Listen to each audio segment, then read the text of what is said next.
If you are a B2B service-based business owner and you are looking to gain more clients, create more impact, and more revenue in your business, tune in to Amplify Your Marketing Message with Christine Campbell-Rappin. Every week, we're going to take you through how to build an audience of buyers, mastering your marketing message, and making offers that convert consistently. We'll see you all on the inside.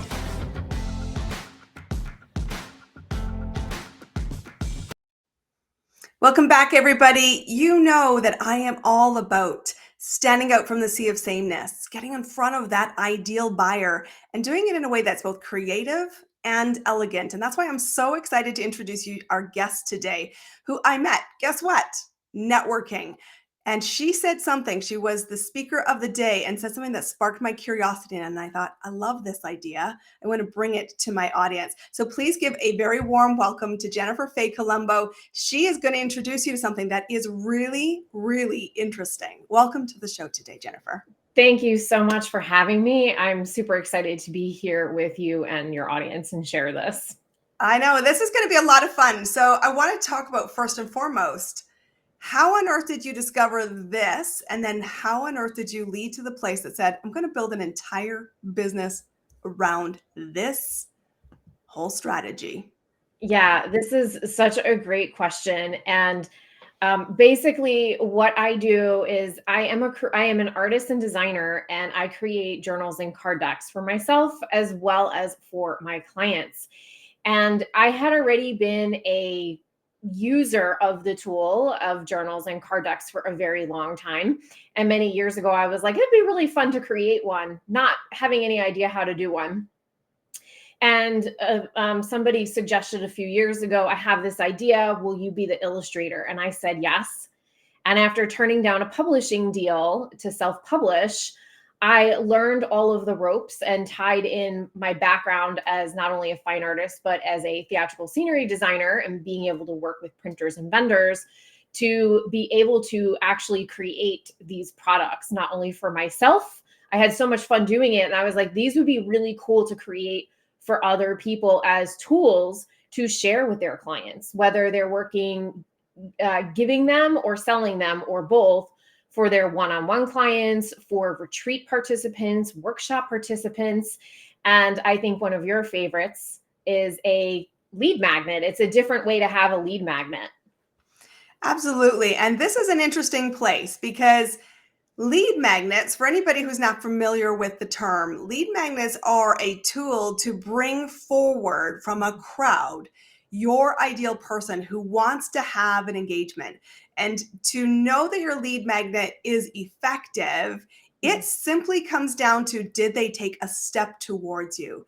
And the more steps that we can take is the movement that builds the momentum that leads to you being able to identify a potential buyer. And that's where all the magic happens, my friends. You've heard me talk about that before. But this is a really interesting way that most of us thought, I don't think I'm big enough to do that. So let's talk about, first off, the benefits. You can create this today and you can work with Jennifer to do that. But what are the key benefits of a lead magnet that is so unique, a card deck or a journal that reflects your brand, your style, your quotes, the way you see the world? Why does this really identify a buyer? Yeah, so to me, a lot of people are very familiar with these tools, right? They're all over the place now, journals, card decks, whatever it is.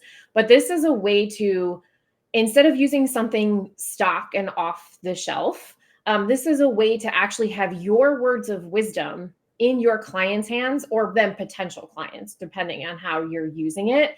And I think that that's really cool. It's a very amazing way to not only showcase your business, but allow people to literally have you in their hands at all times. Perhaps they are having a tough day and need a reminder of something or an affirmation. Perhaps they are stuck on something and they want to go grab your journal or your card deck and work with some questions to actually have a transformation and move through something. And to me, that's really powerful, that you can be of service and of help without always having to be on the phone with a client or be in a session with a client. One of the reasons why I love this so much, and part of this is because my favorite thing to receive, and so yes, this is me showing up, doing my business in the way that I want to, is that I love a journal. I do. I've learned in recent years to love pulling cards. And this is the thing that I keep. And when I have bought gifts in the world of corporate, what has really been interesting is that I have always said, let's get a journal. Let's get a piece of something that stays more than a nanosecond. Like most lead magnets are PDFs, tools, and I would honestly cast some shade here and say they're throwaway tools. They are band-aids instead of the open heart surgery, but this is a real experiential Mhm.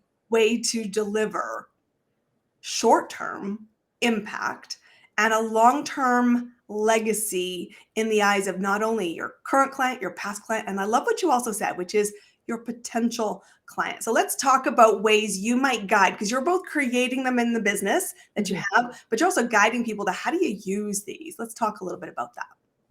Yeah. So my biggest thing is I tell people this is about creating what's aligned to your business. So card decks and journals can be so many different things, and we can have an entire hour long conversation around what they can be. But the biggest thing is to make sure it's aligned to you. So you're not going to go just grab stock stuff or say, oh, you know what, I'm just going to do an affirmation deck because this is what I think it's supposed to be. No, you're going to bring your wisdom to the table. And that's the first thing that I work with people on. I say that you probably heard me in this presentation say something along the lines of you are the oracle, you are the wisdom. As business owners, we are constantly creating, we are constantly sharing our knowledge and our wisdom with our clients, with those on the social media platforms, in our newsletters. You most likely already have what you need to create a deck or a journal already available to you. So I love that because we like to work smarter and not harder, right? And this is about repurposing, and then you fill in the gaps. So it's about starting to go and think about, what do I say on repeat? What questions do people bring to me? How am I helping people? And starting to just observe what you're doing naturally all day long already. And what's really cool about this is that when I work with clients on this, it gives them this different pulled back eagle eye perspective of their business. Because when you're in it, you may not actually realize all of the zone of genius that you're sharing all of the time. And when you go to actually pull from stuff you already have, as well as adding things and filling in the gaps, which I help people like determine, like, okay, let's do this, let's do that. I give them ideas. This is a really cool way to see your business in a different light too, not only creating something for your clients and potential clients, but also giving you this really cool perspective. I love that you say you have most of the content you would need to start, even without really Mhm. spending a ton of time on this. And I can tell you this is true because many of you who've been in my podcast or been fans of the show for a long time will know that I say business growth is elegantly simple all the time. Mhm. That isn't something I was aware of until my coach sent me this gift and Mhm. said, you say this all the time. It's part of your brand identity, and you need something in the back of your space when you're on camera that reaffirms and states so that people are like, that's who Christine is. And Mhm. that goes back to what I do when I'm working with clients, which is that very simple 4 strategy questions. Who are you? What do you stand for? How do you want to win? What's going to be the difference that makes you stand out, and what are the capabilities you need? And if you can build in some of those Mhm. echoes, they carry so much weight and it helps make you memorable. And that's the key piece of this. And when you are thinking about what to write, Mhm. think about, I was thinking after you and I had met a couple weeks ago, was there are things I would say that are the reminders that you need in the voice of your head to Mhm. reach a client growth engine. So business is simple. What are you doing to simplify it today? You have 2 things that predict your revenue. So one of the cards could be, what is the first thing you're doing today to get in front of more audiences of buyers? Another piece of that puzzle will be, how many offers, go count how many offers you've made this week and make a course correction. And I'm thinking about all those things, but I'm also then reminding people this is a way to anchor and Mhm. live the pieces of the foundation that lead them successfully in an experience to the result. And remember, peeps, it isn't the knowledge just that you hold that's valued to your buyer. Mhm. It's the experience of the knowledge and the application. And that's why I love the fact that, card decks can be digital, but you're also advocating that even a small business can use these as a physical resource. Let's talk a little bit about that, because when you said what it was possible of, it sort of blew my mind, because I'm thinking I don't have necessarily in my mind the priority to go spend a ton of money on an asset I don't yet know how to use. Mhm. But you said that this is more accessible as a physical product than we think. Tell us about that. Yeah. So before I answer that question, I just want to like touch on a little bit of something Mhm. you said about when your coach sent you that beautiful artwork that's behind you with your saying. If this is something you're using to gift people versus the selling, and they may or may not know it's coming, like you're talking about experience, right? Who doesn't love getting actual real physical mail Yes. in the mail? Like we don't really get that anymore. So this just adds that layer of experience to it as well. So I just had to like note that because you touched on that so beautifully. Well, and not Um, only do I have this in the artwork, I actually have physical cards that I can send as thank you notes. which is beautiful. All Yeah, tying in together, peeps. This is yeah, how the brand theme comes to life, yeah. right? All tying together. And so to answer your question about the accessibility, nowadays, because print on demand has gotten so much better, it is actually accessible for people to do this. Journals are super easy. You either put them up on Amazon, or I have other printers that you can use if you don't want to actually sell it. Same with the card decks. And if you don't want to order like 500 card decks, because who wants to keep that in stock, right? We're not a big publishing house. And if you're a small business, this is probably not really your focus, but you have the ability now to order very small quantities. Or if you don't ever want to touch anything, there's certain vendors that you can put it up on their website. People can click and buy, they print it, they send it, you get a piece of the pie and they get a piece of the pie, which is really amazing. So again, that goes back to the alignment, not only aligned to your business and your message and like how you want to share yourself with clients and the work that you do, but it also goes back to alignment of what's going to actually work for my life and my business, because that's important. Like nobody needs to add tons of extra stuff to their plate. I personally, one of my decks, I choose to purchase it and like ship it out myself because that's fun for me and I like doing that. My journals are click and buy, right? So there's all of these different options that are available to make it what is the easiest for you. Yeah, I love this. And I honestly do love that you say, you don't have to make this big investment saying, what will I do with it? Because if you buy 500 or something and throw it in the box, trust me, the thing you're going to do most is forget it's even there. And Mhm, versus, if you write this into your client experience, into your mhm, prospecting tools, and you have a discipline about it, one of the most fundamental ways I stood out early in my career in the world of corporate was when I have a mother who's a Millie Post, first off, and she has always been about you do not get to enjoy your gift until you write a handwritten card. mhm, And I was brought up that way. I was brought up old school. So when I was moving into the world of corporate, I always carried physical thank you cards in my backpack. And before I left to go home to where I was coming from, because I've traveled a lot in my career, I always wrote the cards and dropped them in the mailbox before I got on the plane.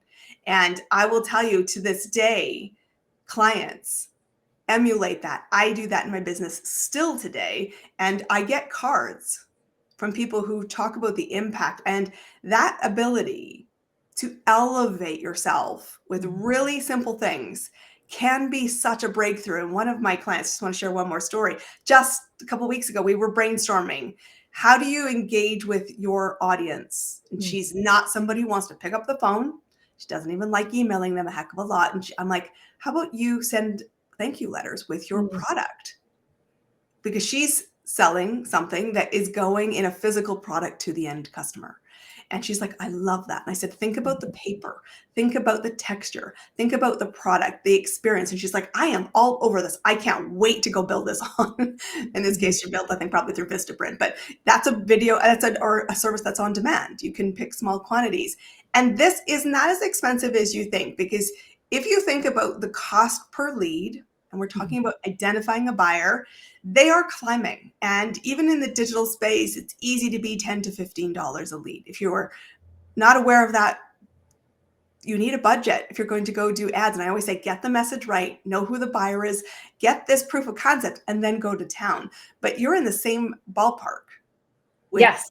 this is, right? So this is, do you want to do digital where you have no control, or do you want to pick and choose those that you could really make an impact? I think one's a bigger accelerator. How about you? I think so too, because again, it goes back to that experiential thing and that relationship building thing. Whereas, a PDF somebody might forget about, but if they have a card deck or a journal sitting on their desk or someplace in their home, like they're not going to, well, ideally, they're not going to forget to use it. It's going to be, at least it's going to be significantly harder. And speaking of experiences too, this is something too, that if you have a card deck, and depending on like what somebody's choosing to use, these can be really fun things to bring to networking meetings that are in person. They could be fun to bring to speaker events. They can be an experiential thing where you have these beautiful messages on these cards and you're out with a bunch of people and you're like, oh, let's all like pick a card and like share the message that you received for the day. It's really pulling in a rememberable experience. I love that, because honestly, we spend so much time, and I watch this all the time. I watch this in my peer group, building tools, writing books, writing articles, doing all the things that help you build authority. All really important. But if you do not use them in the marketing, boy, my friends, are you missing the boat? And so what I love is this is not just the imagination, because I'm sure you're thinking, oh, I could do that. Now I want you to do, how will I use it effectively? So are there any kind of tips you think about? So we know how to start. I think we've captured imagination, but how do we work smarter and not harder? And how do we know when we have, this is going to be the big question, enough to say, let's go to print, or let's go work with a designer to beautify it? Yeah, so this is such a great question. So my biggest tip to people is to just start brain dumping. And here's the key. You're going to start brain dumping. You're not going to start editing to the end product yet, right? You're just going to use this as the bucket that you're going to go to. And that's a place where you can also grab from old blogs, old newsletters, your old social media posts. It could be from courses if you are a course creator and you have courses. So you're going to start there. Now, some people come to me already with an idea in hand and they're kind of ready to go. And that's amazing. And there are some people who come to me and they need to chat with me because they actually need me to open up the possibilities that are available to them. So don't get stuck on all of the fine details.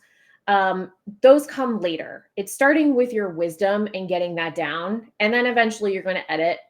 And then you bring in a designer, or maybe you have the ability to design yourself, whatever it is. But then the design part comes, where design and words come together. And then, the printing process. Most people that are listening to this probably want to bring in somebody that's going to actually make the print ready files and go to the printer and recommend vendors, which is something that I do with my clients, because that's not your area of expertise. So don't get caught up in all of that stuff. Everything is figure outable. And if you need to bring in an expert and a designer, whoever, then you can bring those people in. Ideally, I say to people, like, this should be fun too. Like, this shouldn't be something that is super tedious. It can be a really beautiful, fun experience. And I love to actually co-create with people. So like, we do really work together on the whole thing. Even though I'm not an editor, because I've done this enough and because I am a user of the products as well as a developer, we bounce ideas around. It works as a really beautiful co-creation by the end. So and then you get this really cool thing in hand that you get to give Absolutely. your clients, that you get to sell to people. So I'm going to say, just hear what she said. She was not as clear as I'm going to be crystal clear with you. I want you to fall in love with the idea, but I want you Yeah. to go execute it. And I don't want you to get lost in the weeds of the technical. This is something that you want to, unless you were seeing, I want to do this as a business, Mhm. then outsource the technical side and the areas where you're not strong. Because the reason you do this, I want you to be so focused on my role of this is to attract my next buyer. My Mhm. role of this is to market and use the tool. That's where you stay in the strategy, and everything else you're going to use a resource. And particularly, I would recommend working with Jennifer Faye and say, this is how we're going to do it and make it reality. So I always ask all of my guests, Jennifer, because I believe everybody is different in how they go to market, how they find their buyers, how they win, how they get the yes. What's Mhm. working in your business right now? I mean, for me, it's all about relationships and making connections. That's my biggest thing. I like connecting with people on all different levels and sharing our passions. So that's my biggest one. And just to go back just a tiny bit, because I think this ties into this too. Intention. I forgot to say that. Like you covered it, but why you want to create this thing needs to be clear, and it is your intention about why this is important to you, why this is going to be beneficial to your clients and your business and all of those things. And that's my intention when I'm connecting and networking too, right? I love that because, guys, this is a people business. And if you're like me, I'm sure you are, if you're listening to Amplify Your Marketing Message, you want to serve at a very high level. You want to attract buyers who are ready to take action today. This will separate you from the crowd. And it is about the relationships. It is about a co-creation. And it is about how will I use this to move people and build momentum. Jennifer, thank you for being our guest today. How do people find you? You can find me at my website, which I'm sure she's going to drop, but it's jencolombo.com. And when you get there, you can get on my newsletter. You can also find me on Instagram and Facebook and see what I'm up to. Guys, definitely go connect to Jennifer. I hope you've enjoyed this episode. I think it's a great way to build a lead magnet that not only helps you stand out, it can really enhance the client experience. Thank you for being our guest today, everyone. We will see you on our next episode. That's a wrap on another amazing episode of Amplify Your Marketing Message with me, your host, Christine Campbell-Rappin. Be sure to subscribe on your favorite podcast platform so you don't miss another great episode. And be sure to visit christinecampbellrappin.com/podcast to get a free resource on how to master your marketing message. We'll see you all on our next episode.